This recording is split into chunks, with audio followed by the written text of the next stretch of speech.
Ação na Câmara Municipal, que é o uso dos cigarros eletrônicos em Campinas, justamente numa semana voltada para a conscientização. Um trabalho está sendo realizado nesta semana com alunos em escolas municipais e a apresentação de um pulmão gigante e inflável. É uma parceria do Grupo Sonhe Oncologia e Hematologia com a Secretaria Municipal de Educação, promovendo para esses alunos um ensinamento sobre os riscos do cigarro e dos dispositivos eletrônicos para a saúde. Nosso convidado na linha conosco aqui no Manhã Bandeirantes é o Dr. Vinícius Conceição, médico oncologista do Grupo Sonhe. Dr. Vinícius, muito obrigado por atender o nosso convite. É um prazer ouvi-lo aqui na Rádio Bandeirantes. Um bom dia para você. Bom dia a você e aos ouvintes. Eu que agradeço o espaço e é um prazer estar aqui com vocês. Conta primeiro pra gente por onde esse pulmão gigante está passando nesta semana e o motivo principal de dialogar com crianças e adolescentes nesse trabalho conjunto com a Secretaria Municipal de Educação. Essa semana ele está montado na ETEC, que é uma escola técnica aqui de Campinas. Ela está ali no Bento Quirino, na ETEC do Bento Quirino. A ETEC está passando essa semana pelo que eles chamam de betão de portas abertas. Então eles estão recebendo estudantes, alunos do 8º ano das escolas públicas municipais de Campinas para conhecerem a escola técnica. E aí a gente está aproveitando esse espaço onde está tendo ali a movimentação de adolescentes para chamar justamente a atenção por um problema que sempre atingiu mais os adultos, e a gente sempre falou e conversou com os adultos, mas a gente tem visto o aumento do uso do cigarro eletrônico, que tem se tornado aí um risco e um vício muito comum no dia a dia, e justamente os adolescentes são a população mais acometida que mais tem entrado no vício. A gente tem dados que mostram que nos últimos 6 anos aumentou em mais de 600% o uso do vape entre os adolescentes, entre 17 e 23 anos. Então, acho que essa população hoje é quem mais merece esses alertas. O cigarro eletrônico, ele é feito com um fluido que 99% das vezes vem com sabor. O mesmo vale para algumas marcas de cigarro que estão apostando muito naquelas bolinhas que você estoura para ter sabor de melancia, frutas vermelhas, melão, enfim, tem várias opções no mercado. Essa é uma porta de entrada perigosa para adolescentes e também para crianças no vício do tabaco, doutor? A indústria do tabagismo, ela é muito inteligente e muito esperta, e ela conhece muito bem o público-alvo a quem eles querem alcançar, né? Então, o adolescente, esses iPods que são proibidos à venda, você até estava falando sobre a regulamentação ou não, que estava aí na Câmara para votação, a venda dos iPods, a comercialização, ela é proibida no Brasil, mas ainda assim você consegue comprar e encontrar em qualquer lugar. E o dispositivo, ele está muito ligado à modernidade, né? Ou a forma dele de se usar, ele é colorido, ele parece um agente eletrônico pequenininho, então o adolescente ele acha bonito visualmente, ele não tem aquele cheiro que o cigarro tem, e essa tentativa de você saborizar ou trazer algum elemento a mais de sabor e de cheiro, e mesma coisa no cigarro convencional, é uma tentativa de você chamar a atenção dos jovens, que estão menos atentos, acham que não tem tanto risco quanto o cigarro convencional, o que é uma mentira. O cigarro eletrônico ele foi vendido como algo mais saudável do que o tabaco convencional, o que não é verdade. Tem uma quantidade de nicotina muitas vezes maior do que o cigarro convencional e tem servido de uma porta de entrada. Ele foi vendido no início como uma porta de saída para o vício. Aqueles adultos que estavam viciados no tabaco normal começariam a usar o cigarro eletrônico, a diminuir o uso aos poucos e parar o vício, e na verdade funcionou como o contrário, como porta de entrada especialmente para os adolescentes. Nath Luquezzi, Dr. Vinícius Conceição, médico oncologista do Grupo Sonhe, nosso convidado nesta manhã de terça-feira. Bom dia para você. Eu acho que um dos grandes desafios da adolescência é resistir mesmo à pressão dos colegas que falam, não, usa, é tranquilo. Você acha que com esse tipo de campanha isso pode influenciar talvez um diálogo entre os adolescentes, que não seja algo que aquele adolescente precise ser excluído do grupo, para ele busca se encaixar. Por isso, muitas das vezes, ele acaba, né, cedendo aí ao vício. Você acha que esse tipo de ação possa ajudar nesse diálogo? Eu acho fundamental. Eu acho que você tem informação como embasamento, Eu acho que a melhor maneira de você convencer uma pessoa a entender os riscos, o malefício daquilo que ele está entrando, mas eu acho que tem um ponto muito importante aqui, que é a conversa dos pais com os filhos. Eu acho que os pais eles precisam estar cientes do que está acontecendo com o filho, o que se passa com o filho, qual é o grupo de amigos ou ao grupo ao qual ele pertence, e tem que ter uma conversa muito franca entre os pais, dos pais também entenderem de que o cigarro eletrônico é um problema. Porque se os pais acham que aquilo é normal, se normalizarem que aquilo não é algo tão perigoso, mais fácil que o adolescente tenha acesso a isso ou ele não tenha tanto medo de usar. Então, eu acho que levar a informação ela embasa a decisão do adolescente e mesmo do adulto, porque não é só o adolescente, o adulto também faz uso do cigarro eletrônico, mas a conversa entre pais e filhos, que eu acho que é algo que se perdeu muito nos últimos tempos, eu acho que isso é fundamental para que o jovem, a criança, ele tenha um modelo, o modelo dele parte de casa. Se o pai fuma, se a mãe fuma o cigarro convencional, é claro que o filho ele vai ter uma predisposição maior a poder entrar nesse vício com o cigarro eletrônico. O pulmão gigante inflável que está percorrendo as escolas aqui na cidade de Campinas, que está na ITEC Bento Quirino nessa semana. Bom, ele tem dois lados, o lado de uma pessoa saudável, aquele pulmão rosinha, e do outro lado da pessoa fumante, tabagista, com aquele pulmão escuro, com várias manchas pretas. Qual é o impacto que vocês têm percebido visualmente por parte desses jovens, desses estudantes? E como não ficar apenas no impacto visual, há também uma explicação de quais são os efeitos para a respiração, o quanto isso pode prejudicar a médio e longo prazo a vida dessa pessoa que está com o pulmão comprometido dessa forma, doutor? Eu acho que o impacto visual ele é o primeiro, né? É aquilo que vai levar o jovem a prestar atenção, a parar. Porque se você tiver algo ali que seja pouco chamativo, o jovem ele passa ali e nem percebe que tem uma campanha acontecendo ali. Então, o impacto visual ele tem o interesse de, no primeiro momento, de poder mostrar para o adolescente que tem algo ali interessante para que ele possa ver. Depois disso, a gente tem ali, geralmente, pessoas que estão o tempo inteiro ali, alguns voluntários e alguns do grupo, para falar sobre respeito das doenças causadas pelo cigarro e por que um lado está tão diferente do outro.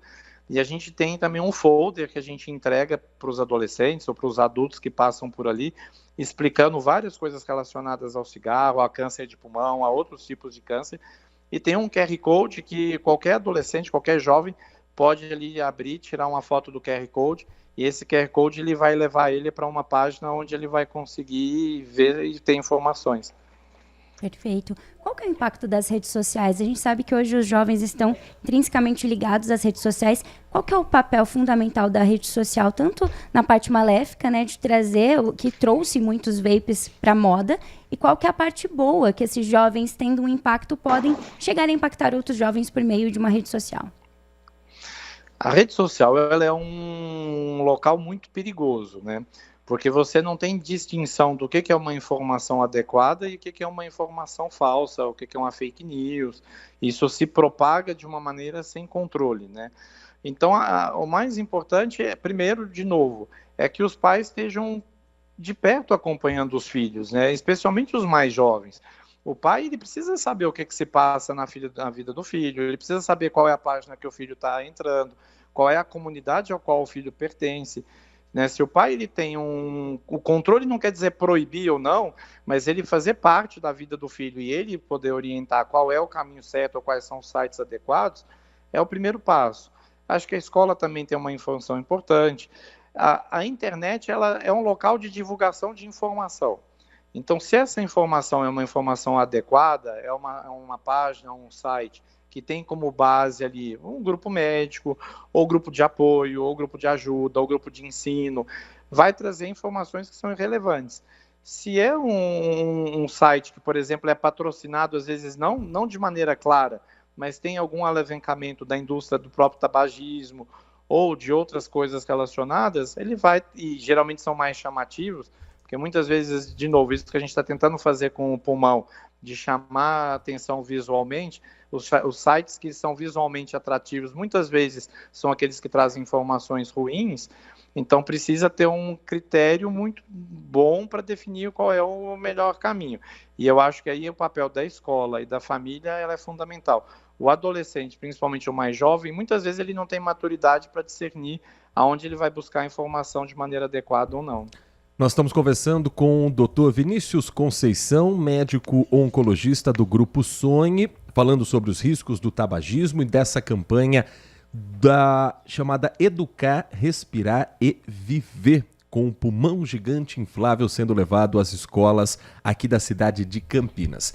Dr. Vinícius, para quem já está no vício, para quem está nos acompanhando que já é tabagista, quais são aqueles sinais que a pessoa deve ficar atenta de que o corpo está chegando no limite do consumo do tabaco e que já grita o pulmão dele de que está na hora dele largar o cigarro? O grande problema é que no início a gente praticamente não tem sintomas. E aí essa é a fase adequada para você parar. Quando você começa a ter sintomas mais perceptíveis, geralmente o seu dano para o pulmão já é um dano irreversível. Claro que você parar vai fazer com que essa piora cesse, mas o dano já causado ele não volta atrás. Mas os principais sintomas é cansaço, falta de ar, tosse, que pode ser tosse seca ou tosse com expectoração, então catarro, às vezes catarro com sangue, que aí já denota algo mais grave. E aí quando as coisas já estão numa situação complicada, então aí você tem um risco cardiovascular maior, risco de infartar, de ter um AVC. Eventualmente o paciente começa a perder peso, já pode ser um sinal de que ele está com algo mais grave, como um câncer de pulmão. Mas o cansaço, a falta de ar e a tosse são os sintomas iniciais que já devem chamar a atenção. Doutor, e o impacto psicológico que ele pode trazer, que está ligado ao uso do vape? Você diz de parar o uso do vape ou que leva ao uso do vape? Que leva ao uso do vape é o uso frequente, né? Causando ansiedade, depressão, até distúrbios do sono, né? A grande questão é que o vape ele tem nicotina. E a nicotina é a substância que está relacionada à dependência química. E é justamente quando você tem esse neurotransmissor no seu corpo, isso te traz uma sensação de alegria, de bem-estar, de que você tem uma energia aumentada. E a falta dessa nicotina no início, ela leva de ansiedade, de depressão, que é ali o quadro de abstinência. A gente às vezes tem a noção errada de que o cigarro eletrônico tem pouca nicotina. Mas a gente tem trabalhos que mostram que uma pessoa que fuma um cigarro eletrônico ao longo do dia, ele pode estar consumindo, em termos de nicotina, o equivalente a mais de 100 cigarros por dia. Então, geralmente, os jovens que são mais ansiosos, que têm mais depressão, eles têm mais facilidade de entrar em algum vício, porque é um sistema de recompensa. Às vezes você está triste com alguma coisa, você está desapontado com alguma coisa e você busca alguma recompensa que te traga uma sensação de alívio e de felicidade rápida. Isso pode ser no cigarro, isso pode ser no abuso de algum outro tipo de droga, pode ser num consumo excessivo de algum tipo de comida, de alimentação, ganho de peso, obesidade. Então você tenta alguma compensação com algo que te traga alguma sensação de felicidade. E as pessoas que têm alguma alteração psicológica sempre têm uma tendência, uma preocupação maior com relação a isso. Doutor Vinícius, para a gente finalizar, quem estiver acompanhando a gente e entender que chegou a hora de parar de fumar, qual o primeiro passo que o senhor recomenda para essa pessoa? Eu acho que se ela entendeu que chegou a hora dela tentar, eu acho que esse é o primeiro grande passo, porque ninguém para de fumar se ele realmente não quiser, né? Ele querendo, ele deve buscar ajuda ou no seu serviço privado de saúde, se ele tiver algum plano de saúde, ou procurar alguma ajuda no sistema público. Hoje os postos de saúde eles estão bastante estruturados, o SUS hoje ele oferece uma estrutura adequada, com profissionais, com psicólogos, com medicamentos que ajudam a necessidade cotidiana. E isso tem funcionado muito bem, tanto é que o Brasil conseguiu reduzir nos últimos 25 anos em 30% o número de pessoas que fumam cigarro convencional. Então, o Brasil fez o seu trabalho, ele tem uma estruturação bem feita, tanto no SUS quanto no privado. Então, a primeira dica, e talvez a mais importante, é procure ajuda. O sucesso de você parar de fumar sozinho, existem pessoas que conseguem, mas o sucesso é baixo. Então, procure um profissional de saúde, procure um psicólogo, vá até o posto de saúde, converse, explique que você quer parar de fumar. Existem vários programas que vão ajudar essas pessoas a conseguirem atingir o sucesso. Nós conversamos com o Dr. Vinícius Conceição, médico oncologista do Grupo Sonho, a quem agradecemos muito, doutor, pela atenção com o nosso ouvinte. Um bom trabalho, uma ótima campanha nessa semana a você e a toda a equipe. Espaço sempre aberto para a gente falar sobre saúde aqui no Manhã Bandeirantes. Obrigado a vocês pelo convite, pelo espaço e para falar algo tão importante. Dia 31 de maio agora é o Dia Mundial Sem Tabaco, então esse é um dos principais motivos a gente tentar levar essa informação de o quanto que o cigarro, seja em qualquer forma dele, cigarro tradicional, cigarro eletrônico, narguilé, o quanto faz mal para a população, e especialmente para os nossos jovens que infelizmente têm aumentado muito nesse vício com o vape. O vape é proibido, então informar os adolescentes que é proibida a comercialização, então não entrem nessa.